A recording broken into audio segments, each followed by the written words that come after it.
अगले कॉलर हैं नीरज देवी जी, स्वागत है आपका। हेलो। हाँ जी। हाँ जी, बोल रहे हैं ना कि हमारे पति को बहुत खांसी हुआ है। खांसी की शिकायत है, कब से है ये दिक्कत? हाँ जी। अरे खांसी तो मतलब सालों रहता है, लेकिन हल्का रहता है। इस बार तो कितना दवाई किए, बाकी ठीक ही नहीं हो रहा है। सूखी खांसी होती है या बलगम आता है? नहीं नहीं, कफ बहुत गिरता है। उम्र कितनी है उनकी? 40। ठीक है जी।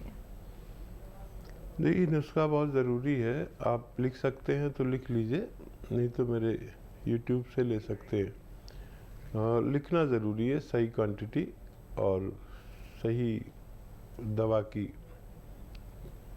ये आप लिख लें, आपके पास पेन वैन होगा तो बड़ा अच्छा है। कॉपी ले लीजिए। सपिस्तान एक दवा का नाम है, उन्नाब एक दवा का नाम है, अलसी तो आप जानते ही होंगे। ये 100-100 ग्राम खरीद लें।